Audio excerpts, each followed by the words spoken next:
Pessoal, preste atenção. A primeira coisa que a gente precisa entender é que quando a gente vai falar sobre o plano de salvação, nós, na maioria das vezes, não sabemos o que é salvação. Seja sincero. Seja sincero. Quem aqui tem mais de 2 anos que vai à igreja? Muito bom. Quem tem menos de 1 ano? Menos de 1 ano.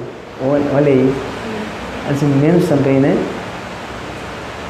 Que bacana. Bom, mas geralmente o que nós aprendemos? O Senhor vai à igreja que Jesus vai te salvar. É ou não é? Jesus quer salvar você. Mas a pergunta é, como é que acontece o processo da salvação? O que é salvação na verdade? Eu não sei se vocês já ouviram, possivelmente quem é mais antigo, mais velho, igual eu aqui, de crente, eu digo assim, de igreja, frequentador de prédio, geralmente eu ouvi muito isso que eu vou falar. Se alguém já ouviu isso, pode dar um sinal, irmão, porque eu sei que você também com certeza já ouviu isso daí. Que Jesus não quer o coração, que Ele não é açougueiro. Você já ouviu isso? Já? Para cá eu acho que não, só no meu estado eu acho que eu falo essas coisas, irmão. E eles colocaram na nossa mente o quê? Que Jesus não quer o coração.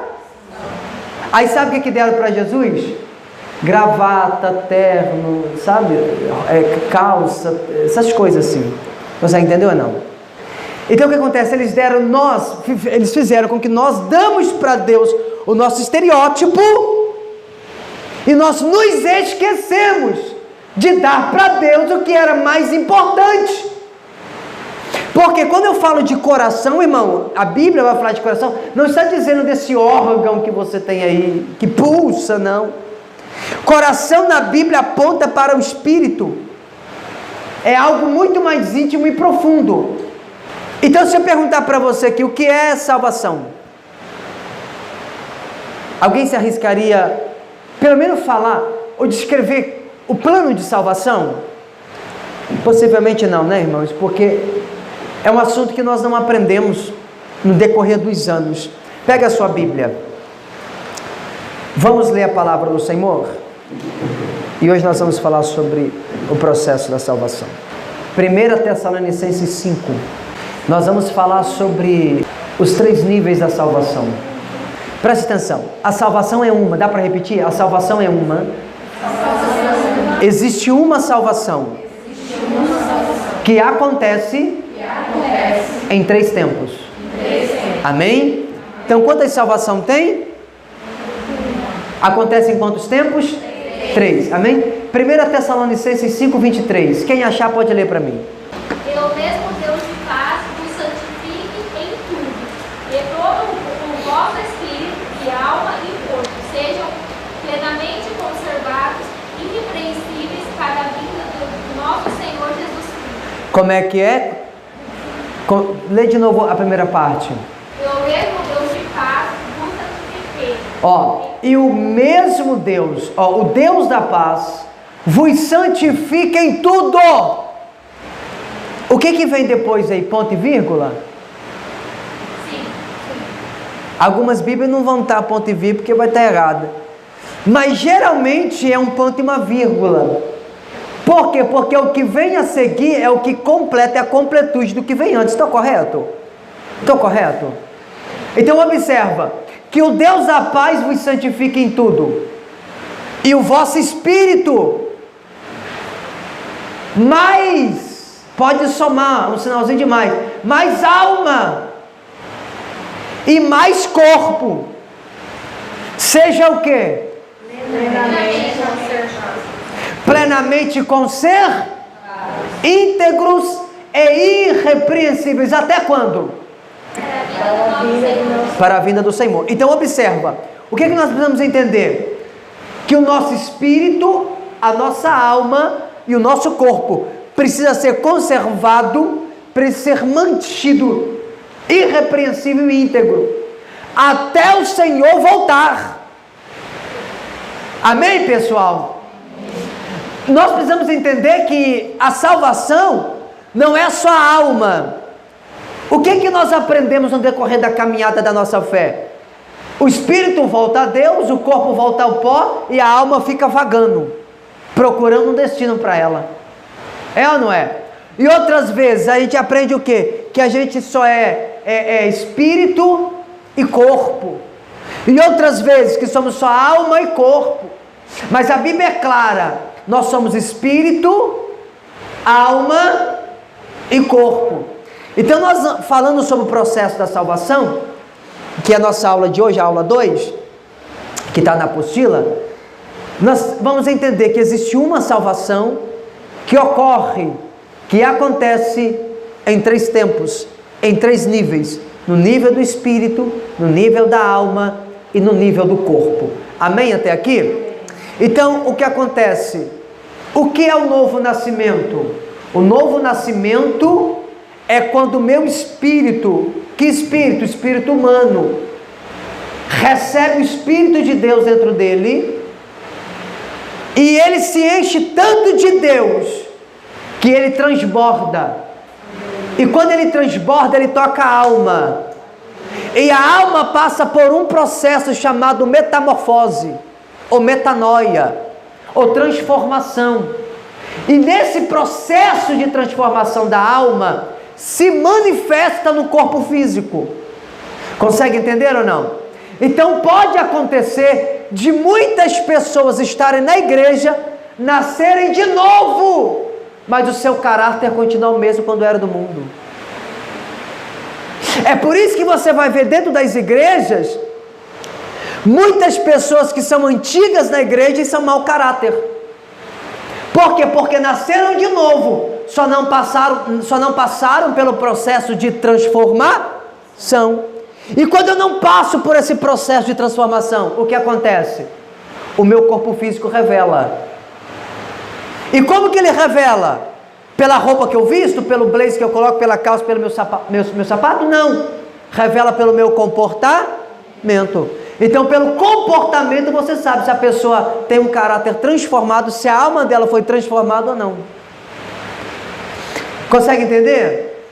Eu conheço um amigo lá no Rio de Janeiro, e ele saiu para poder fazer uma cruzada, para pregar na igreja 3 dias. Foi ele e um outro pregador, que ele levou com ele nessa igreja. E o que aconteceu? Ele estava pregando, era 3 dias de campanha. Aí no segundo dia, eles pegaram o carro e saíram na rua da cidade. E o trânsito engarrafou, e na frente dele parou um carro engarrafado. E um dos pregadores, não o pregador oficial, mas o amigo que ele levou, começou a gritar dentro do carro, xingando o cara da frente. Bravo, nervoso, falando aquelas palavras, né, irmão, que você já sabe, né, quando a pessoa fica nervosa, né? Fala inglês, fala espanhol, fala tudo, né? Aí, ele saiu do carro bravo. Quando ele saiu bravo, batendo o pé, bufando, xingando, aí o cara da frente do carro, que tinha estragado o carro, abriu a porta e saiu. Julga quem era, irmão? O pastor da igreja que ele estava pregando. O que é isso? Ele nasceu de novo, só não teve o caráter transformado, continua o mesmo do mundo. Consegue entender? Então, às vezes, você vai encontrar pessoas que são crentes, mas que o comportamento dela não condiz com aquilo que ela fala. Amém, pessoal? Então, o que acontece? Nós somos um ser tripartido, nós somos um ser tricótomo, um ser tridimensional. Nós somos espírito, alma e corpo. Deu para memorizar isso aqui? Amém? Então, vamos entender. Nós vamos começar falando. Agora entenda, abra sua Bíblia comigo em Gênesis capítulo 2, versículo 7. Nós falamos sobre esse texto na semana passada. Gênesis fica antes de Apocalipse. Fica ou não fica? Fica, ué. Não menti, né, irmão? Gênesis 2, 7. Quem achou pode ler. E formou o Senhor Deus o homem do pó da terra, e soprou em suas narinas o fogo da vida. E o homem foi feito alma vivente. Observa, o Senhor formou o homem do pó da terra e soprou nas suas narinas o fôlego da vida, então o homem foi feito uma alma vivente. Então o que é um homem? Uma alma. Amém? Então quando alguém perguntar para você o que você é, você fala, eu sou uma alma. Alma penada? Não.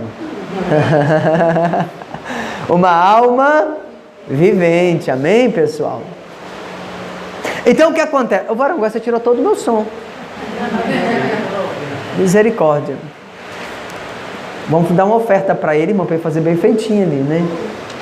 Amém, pessoal? Então presta atenção, o homem foi feito uma alma. Beleza, agora vamos abrir nossa Bíblia em Jó 32. Irmão, vai marcando, marca o texto aí. Que nós aprendemos então em Gênesis 2:7 que nós somos uma alma vivente.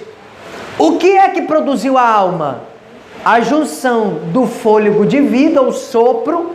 Que sopro de vida é esse de Gênesis 2:7? Esse sopro de vida é chamado de espírito humano. Espírito humano. Irmão, não deixa bugar sua mente não, tá?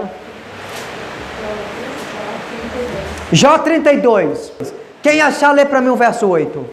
Na verdade, há um espírito no homem e há... Não, irmã, lê certinho. Na verdade, há um espírito no homem. No homem. Aleluia. E a inspiração do Todo-Poderoso faz o sábio.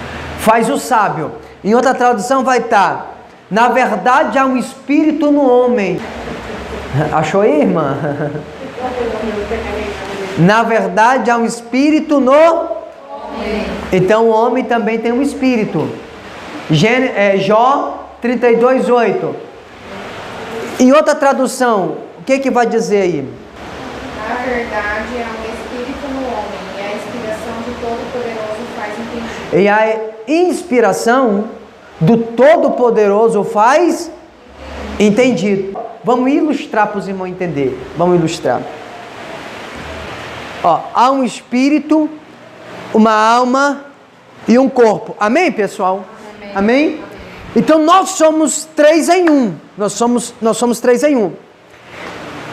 Quando a Bíblia diz que o espírito, o fôlego da vida foi soprado aonde? Na matéria, Gênesis 2:7, na matéria, correto, pessoal? No boneco, no pó da terra. Lá ele pegou o fôlego de vida e soprou no barro. O sopro de vida, o espírito humano. Eu estou falando de espírito humano, não é de Espírito Santo, tá? Espírito humano. O espírito humano, quando soprou no barro, deu à existência um terceiro elemento, chamado alma. Deu para entender? Então o fôlego de vida, misturado com o pó da terra, deu à existência um terceiro elemento, que é chamado de alma. Agora preste atenção, como que nós, seres humanos, somos? Nós somos uma alma. Qual é o eu? O nosso ser? Alma. O que nós somos? Alma. O que nós somos? Alma. Nós somos uma alma e possuímos 2 corpos. Um corpo físico e um corpo espiritual. Vai entendendo. Nós somos uma alma que temos 2 corpos. Um corpo físico espiritual. Para quê? Para quê que eu preciso ter um corpo físico? Perdão, espiritual. Para interagir no mundo dos espíritos. Para que eu preciso de um corpo físico? Para interagir no mundo físico. Ou seja, somente nós seres humanos somos capazes de interagir simultaneamente em 2 mundos. No mundo físico e no mundo espiritual ao mesmo tempo. Então, enquanto nós estamos aqui... Obrigado, irmãs, obrigado. Se eu precisar, eu chamo de novo.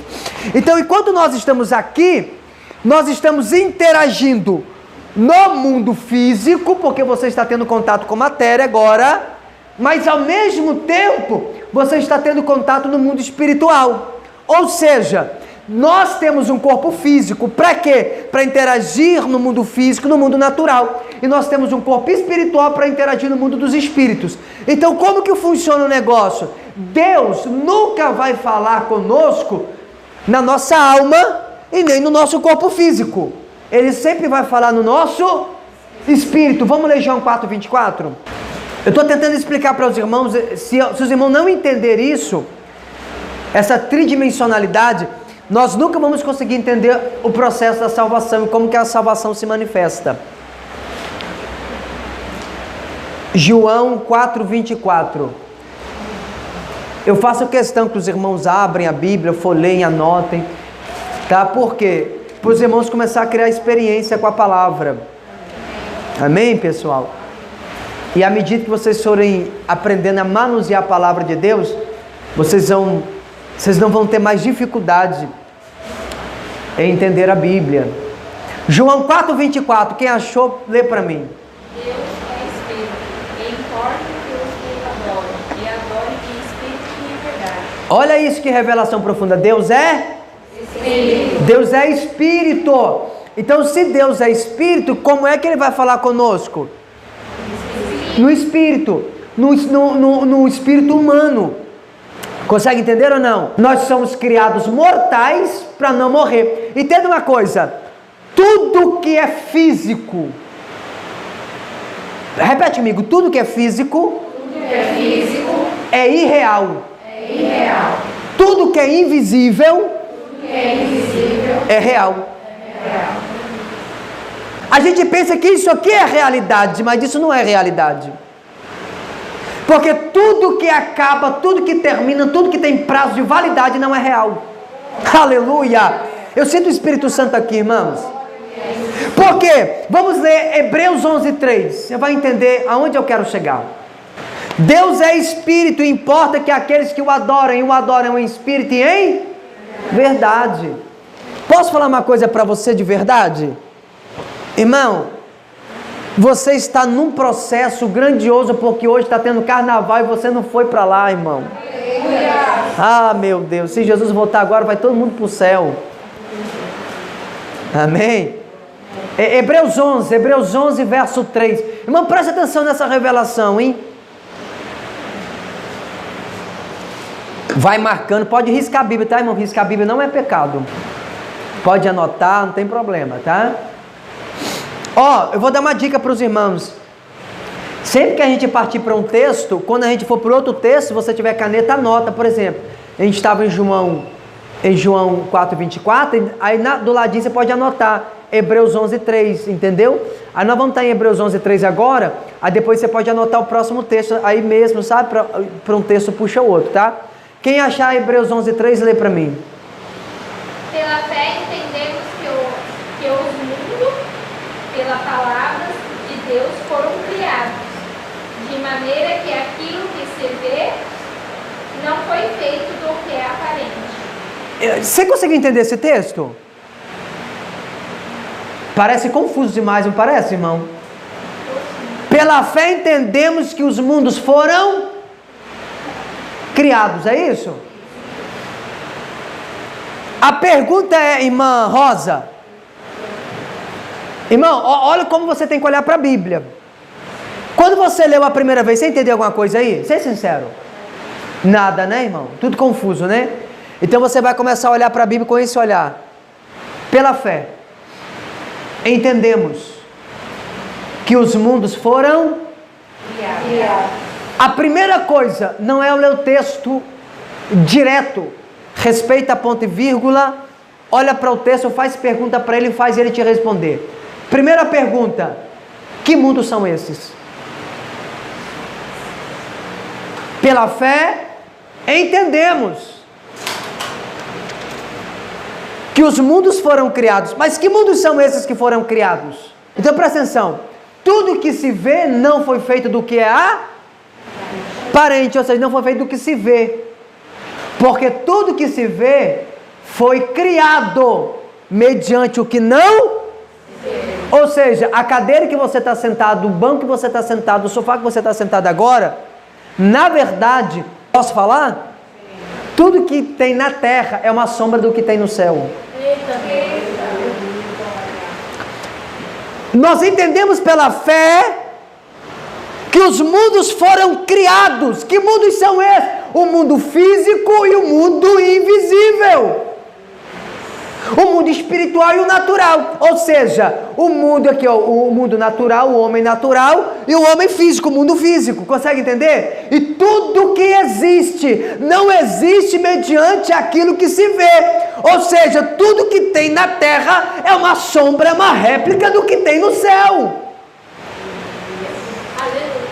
A cadeira em que estamos sentados agora, por exemplo, na verdade, ela já existe no céu. Não desse jeito, feita de madeira.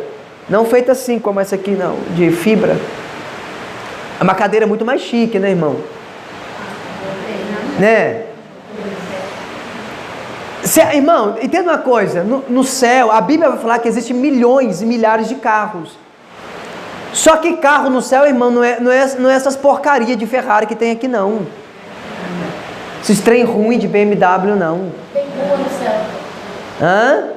Irmão, eu te provo por A mais B que no céu tem até estacionamento. Lá tem rua, lá tem carro, lá tem cavalo, lá, irmão, tem de tudo. Tem um aras que fala, né? Onde tem de tudo, irmão. Isso aqui é muito para sua mente agora. Vamos devagar, né, irmão? Tá dando para entender? Então tudo que existe na terra é uma sombra do que existe no céu. Deu para pegar até aqui, pessoal? Então, quantos mundos existem? O mundo espiritual e o mundo físico, correto? Nós entendemos que Deus é espírito, amém? Deus é espírito. E quando vamos adorar a Deus?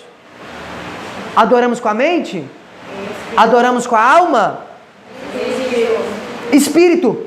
Porque o que é a alma? Mente, vontade e emoções. Consegue entender? Você já pegou, né, irmã? Né? Agora entenda uma coisa. O que é o espírito humano? Intuição, consciência e comunhão. Amém, pessoal? Então não se adora a Deus com a mente. Se adora a Deus com o espírito. Então tudo que Deus fala comigo, Ele fala onde?